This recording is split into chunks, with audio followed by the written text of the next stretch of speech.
Chapter 13. It was all very well to join them, but speaking to them proved quite as much as ever an effort beyond my strength. Offered, in close quarters, difficulties as insurmountable as before.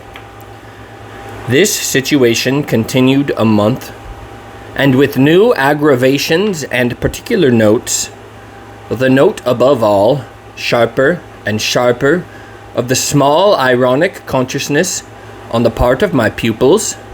It was not, I am as sure today as I was sure then, my mere infernal imagination.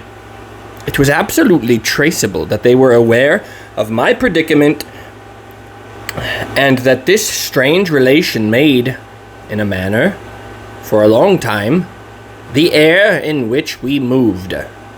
I don't mean that they had their tongues in their cheek or did anything vulgar, for that was not one of their dangers.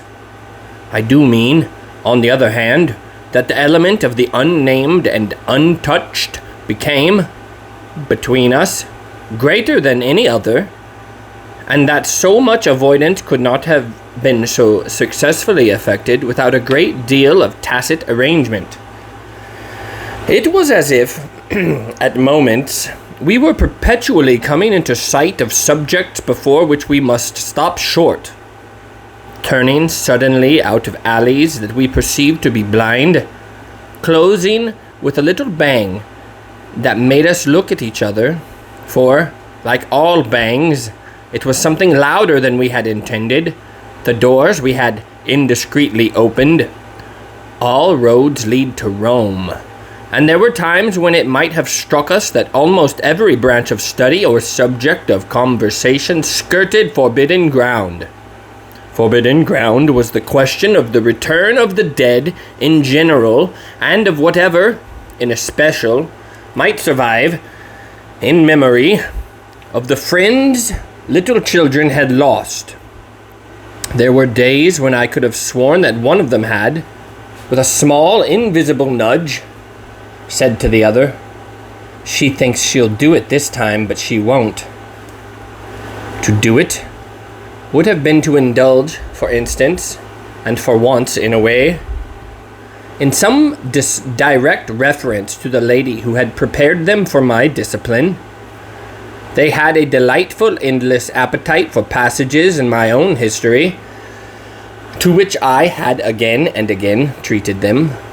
They were in possession of everything that had ever happened to me, had, with every circumstance, the story of my smallest adventures, and of those of my brothers and sisters, and of the cat and the dog at home, as well as many particulars of the eccentric nature of my father, of the furniture and the arrangement of our house, and of the conversation with the old women of the village.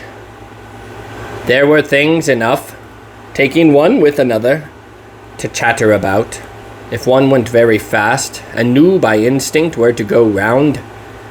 They pulled with an art of their own strings of my invention and my memory, and nothing else, perhaps, when I thought of such occasions afterward, gave me so the suspicion of being watched from under cover. It was, in any case, over my life, my past, and my friends alone that we could take anything like our ease. A state of affairs that led them sometimes without the least pertinence to break out into sociable reminders. I was invited, with no visible connection, to repeat afresh Goody Gosling's celebrated mot, or to confirm the details already supplied as to the cleverness of the vicarage pony. It was partly at such junctures as these, and partly at quite different ones, with the turn of my matters had now taken, my predicament, as I have called it, grew most sensible. The fact that the days passed for me without another encounter ought, it would have appeared, to have done something toward soothing my nerves. Since the light brush, that second night on the upper landing, of the presence of a woman at the foot of the stair, I had seen nothing, whether in or out of the house, that one had better have not seen. There was many a corner around which I expected to come upon Quint, and many a situation that, in a merely sinister way, would have favored the appearance of Miss Jessel. The summer had turned, the summer had gone, the autumn had dropped upon Bly and had blown out half our lights.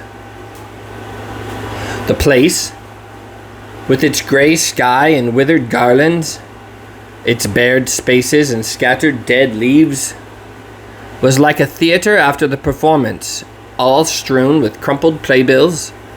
There were exactly states of the air, conditions of sound and of stillness, unspeakable impressions of the kind of ministering moment that brought back to me, long enough to catch it, the feeling of the medium in which, that June evening out of doors, I had had my first sight of Quint, and in which, too, at those other instants, I had, after seeing him through the window, looked for him in vain in the circle of shrubbery.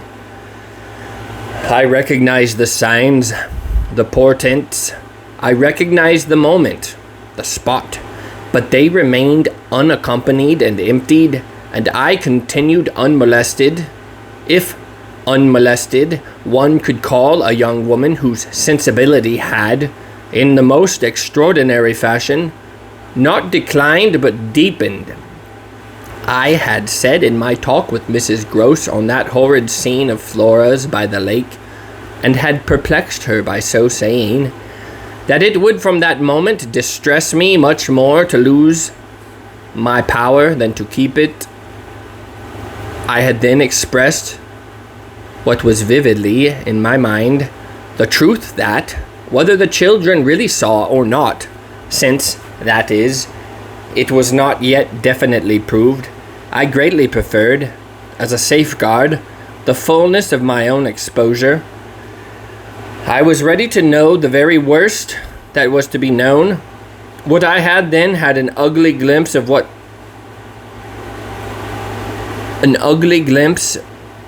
was that my eyes might be sealed just while theirs were most opened.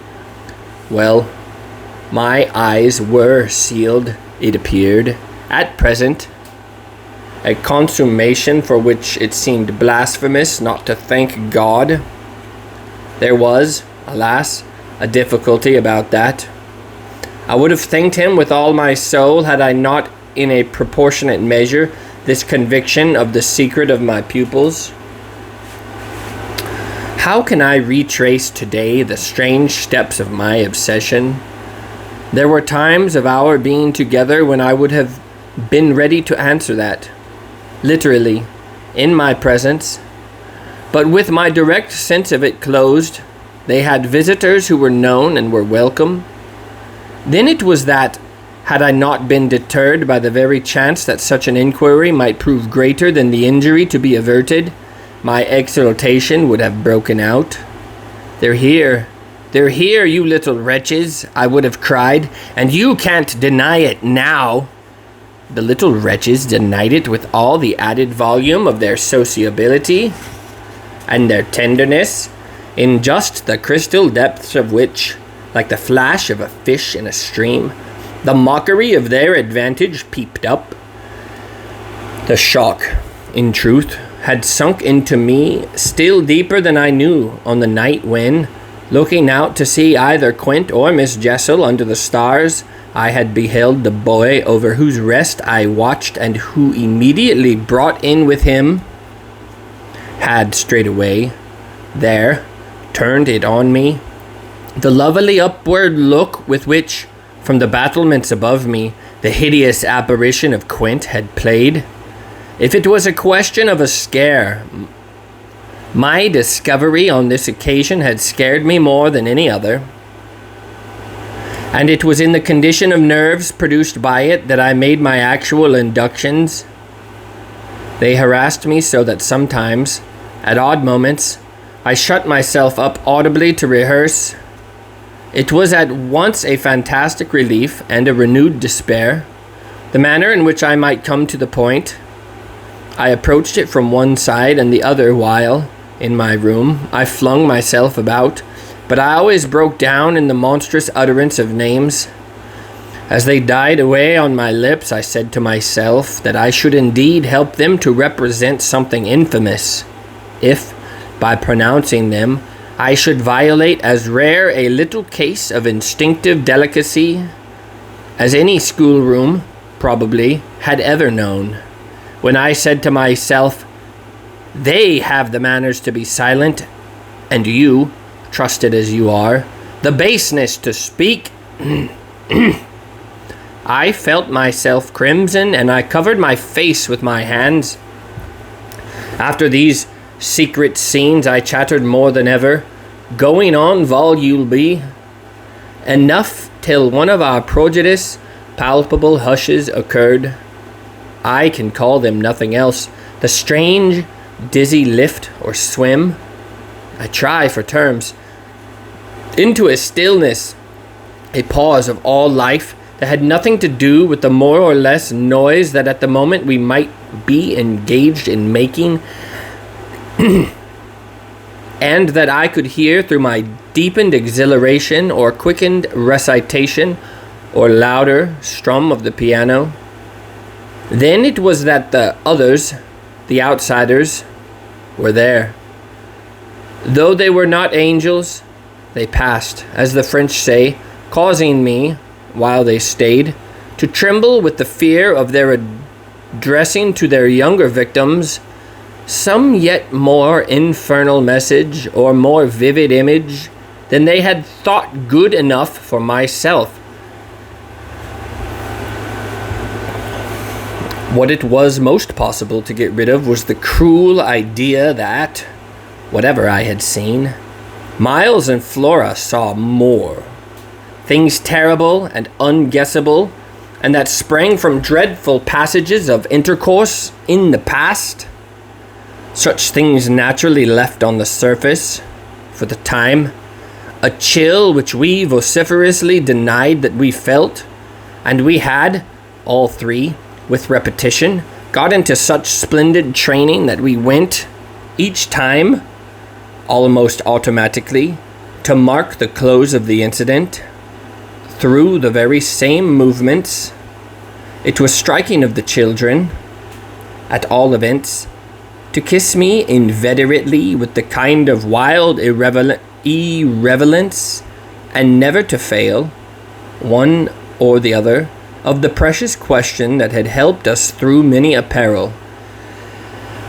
When do you think he will come?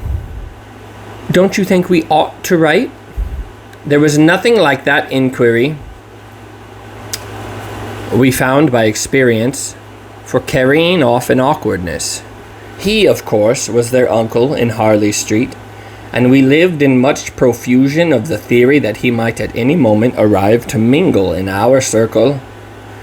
It was impossible to have given less encouragement than he had done to such a doctrine, but if we had not had the doctrine to fall back upon, we should have deprived each other of some of our finest exhibitions. He never wrote to them. That may have been selfish, but it was a part of the flattery of his trust of me. For the way in which a man pays his highest tribute to a woman is apt to be but by the more festal celebration of one of the sacred laws of his comfort. And I held that I carried out the spirit of the pledge given not to appeal to him when I let my charges understand that their own letters were but charming literary exercises. They were too beautiful to be posted. I kept them myself. I have them all to this hour. This was a rule indeed, which only added to the satiric effect of my being plied with the suspicion that he might at any moment be among us.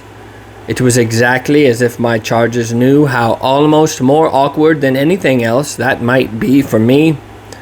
There appears to me, moreover, as I look back, no note in all this more extraordinary than the mere fact that, in spite of my tension and of their triumph, I never lost patience with them. Adorable they must have, in truth, Ben, I now reflect, that I didn't in these days hate them. Would exasperation, however, if relief had longer been postponed, finally have betrayed me? It little matters, for relief arrived. I call it relief, though it was only the relief that a snap brings to a strain, or the burst of a thunderstorm to a day of suffocation. It was, at least, a change, and it came with a rush.